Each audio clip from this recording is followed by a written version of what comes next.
सुप्रभात मित्रों, जैसे कि आप लोग जानते हैं आज हम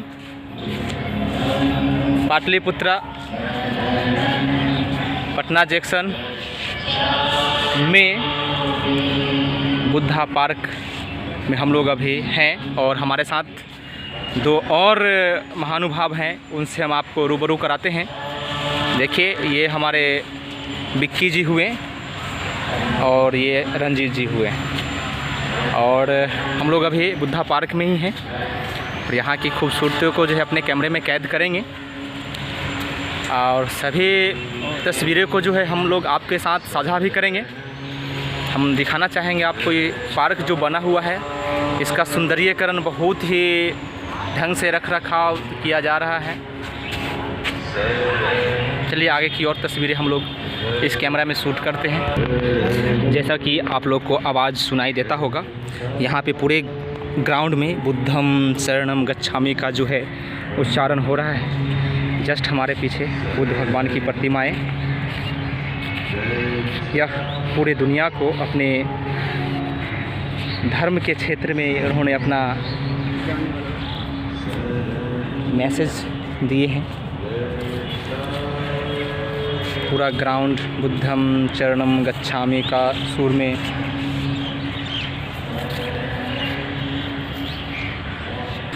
अब हम अपने मित्रों से जानना चाहेंगे यहाँ की खूबसूरतियों के बारे में, वो अपने शब्दों में कैसे व्याह करते हैं। तो रंजीत जी, आप बताएंगे यहाँ की खूबसूरती का क्या राज है और क्या यहाँ पे लोग आते हैं और यहाँ से क्या सीख लेनी चाहिए हम सभी युवा वर्गों को? रंजीत जी, जहाँ तक कि जो बुद्धा स्मृति पार्क में हम लोग पहुँचे हुए हैं, यहाँ पे पूरे बिहार में बुद्धा स्मृति पार्क के रूप में काफ़ी प्रसिद्ध है और काफ़ी मतलब लोग दूर दूर से आते हैं, हर अलग अलग जिलों से आते हैं, बिहार के अलग राज्यों से भी ये लोग आते हैं और यह देखने के लिए आते हैं कि बुद्धा पार्क जो है एक म्यूजियम भी है यहाँ पे है, जो बुद्धा संग्रहालय, जिन्होंने पूरे अपनी ज़िंदगी में जो उन्होंने बहुत सारे चीज़ जो ज्ञान के लिए अलग अलग जगह पे जाके उन्होंने ज्ञान का मार्ग, जो शांति का पाठ पढ़ाने का काम किए, जहाँ की बुद्धा जो है एक तरह से अंतर्राष्ट्रीय स्तर पर इनकी ज्ञान की प्रख्याति मानी जाती है। और यहाँ पे उन्होंने जो अलग अलग एक मुद्रा में जो उन्होंने जो मेडिटेशन के माध्यम से और बाकी चीज़ों के माध्यम से उन्होंने जो मोटिवेट करते थे, उसका पूरा एक संग्रह किया हुआ यहाँ पे है। और यहाँ देखिए, आप देख सकते हैं कि जो स्तूप बना हुआ है, यह स्तूप ही में बहुत सारी चीज़ें उनकी संग्रह किया हुआ है। बाकी जो है यहाँ पर प्रकृति का सौंदर्यता देखने को मिलता है और यहाँ पे शांति महसूस होती है। जब आप अंदर जाएंगे तो उनके जो मेडिटेशन हाउस है, जहाँ पे आप बैठ के जो बुद्धा मेडिटेशन करते थे, उस मुद्रा में आप जाके आपको महसूस हो जाएगा कि हम बुद्ध के शरण में हैं और एक शांति पूरे आप बाकी जो दुनिया के जो चौकचंद दुनिया है, जहाँ पर हम लोग अपनी ज़िंदगी बिताते हैं, यहाँ आके एक अलग में अनुभूति होगा और बहुत ही अच्छा जगह है देखने के लिए। बाकी इस तरह के और जगह है, लेकिन बिहार में इस तरह के पटना में जो बनाया गया वो एक अच्छा पहल है। और आप गया भी विस्तार देखना है तो गया जा सकते हैं, उत्तर प्रदेश में जा सकते हैं, कई स्टेटों में इनका स्तूप बना हुआ है। लेकिन यहाँ भी एक महत्वपूर्ण जगह है जहाँ पर लोग तीर्थ यात्री अलग अलग दर्शन करने के लिए इनको आते हैं और इनकी ज़िंदगी को, इनके संघर्ष को, इनके जो प्रेरणा लेकर जाते हैं और अपनी ज़िंदगी में एक प्रकाश लाने का प्रयास करते हैं। ज़िंदगी में सफल अच्छा एक प्रेरणा मिलता है। देखिए, और रंजीत जी, मैं आपको ये कहना चाहूँगा, जो जैसे कि ये बुद्ध जी जो है अपने धर्म के जो प्रचारक जो थे, क्या लग रहा है अभी बौद्ध धर्म के प्रति लोगों के बीच उतना आस्था है?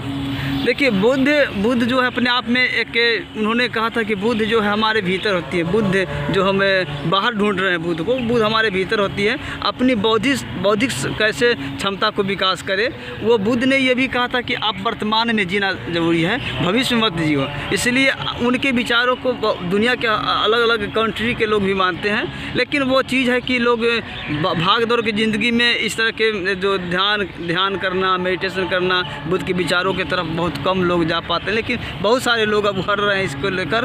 पूरे दुनिया से एक साइंस के विचार को मानने वाले के रूप में बुद्ध को जाना जाता है कि विज्ञानवाद का अगर कोई चर्चा अगर उद्गम किया है तो ये बुद्ध ही किया है। और इनकी जो भी तर्क है जिन्होंने अपनी इन्होंने वास्तविकता पे बहुत सारा इन्होंने बहुत सारी चीज़ पर जो बातें कही है, धर्म को भी इन्होंने अलग अलग तरीके से वो कॉन्सेप्ट को क्लियर किया है। बात करेंगे हाँ। और उन्होंने बताया कि कोई भी धर्म जो है एक अपने आप को फाउंडर साबित करते हैं, लेकिन ये बुद्ध ने अपने आप को कभी भी धर्म के दृष्टिकोण से नहीं देखा था, एक धम्म संघ की बात कहा था। और हम लोग एक धर्म की दृष्टि से देखते हैं, जबकि ये सच्चाई नहीं है। उन्होंने ये भी कहा था कि वर्तमान में खुश रहना ही जरूरी है, भविष्य में खुश रहने की ज़रूरत है कि आप वर्तमान में जी लीजिए, यही आपका ज़िंदगी का मुख्य उद्देश्य होता है। क्या बोल रहे हैं? बुद्ध ने कहा था ये फाउंडेशन नहीं, क्या आप बुद्ध फाउंडेशन की तरह नहीं हम लोग अभी देख रहे हैं? नहीं, हम लोग देखिए, हम लोग इसलिए देख रहे हैं कि अगर इनका फाउंडर अलग अलग लोग होते तो विचारों में अलग अलग मतभेद होता। इन्होंने इसलिए किसी को अपने जगह पे किन्हीं को रखने का मैंने मौका नहीं दिया, चूँकि ये इकलौता अपने विचारों को एक संग्रह करना चाहते थे। और ये कभी भी अपने आप को एक गॉड की उपाधि देने का मतलब से कहीं भी प्रचलित नहीं दिखा गया है। इन्होंने एक मानव होने का दर्जा दिया है। और इन्होंने ये भी कहा था कि आप किसी भी बात को इसलिए मत मानो कि किसी ने महापुरुष ने कहा है, या किसी बात को इसलिए मत मानो कि हमारे बहुत ही विद्वान व्यक्ति ने कहा है। लास्ट में उन्होंने यही कहा अंततः कि आप किसी बात को इसलिए मत मानो क्योंकि वह तर्क की कसौटी पर अगर लगता है कि सही है तो मानो अथवा नहीं मानो। चलिए एक और सवाल आपसे, अभी मैं आपको बता रहा हूँ, अभी जो यहाँ ये स्तूप बना हुआ है, ये किनका स्तूप है? ये भगवान बुद्ध का स्तूप है। चलिए एक सवाल आपसे, अभी जस्ट आपने अभी ने कहा है जो बुद्ध जो है वो कभी भी नहीं माना जो हम भगवान की दे रहे हैं, लेकिन आप क्यों मान रहे हैं जो वो भगवान है?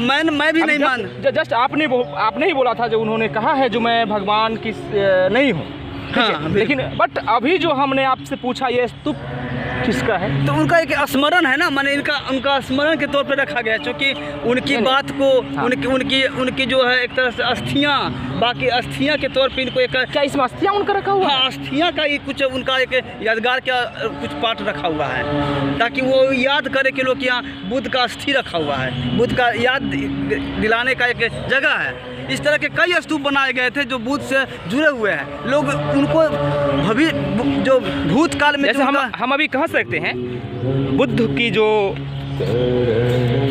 ये एक मार्गदर्शिका जो उनका था, जो समाज को किस श्रेय से हमको आगे बढ़ाना है, सृष्टि का निर्माण में इनका योगदान है। हम आम लोग जो हैं उनको भगवान की श्रेणी में हम लोग कह सकते हैं, है ना, लेकिन वो अपने आप को कभी भगवान के उपाधि नहीं ली नहीं, लेकिन उनका जितने सारे उपकार हैं, जिन्होंने अपना विचार से अपने नॉलेज के बल पे पूरे विश्व को एक मुट्ठी में करने का, एक संगठित कार्य करने का जो उन्होंने एक नियम दिया, इसके लिए वो जाने जाते हैं। बहुत बहुत धन्यवाद आपको रंजीत जी, जो आपने इतना सारे जानकारी बुद्ध के विचारों पे आपने दिया। मैं आप अपने दर्शकों को भी ये शेयर करूँगा, तो ये कैसा लगा आप कमेंट में ज़रूर लिखिएगा। चलिए धन्यवाद।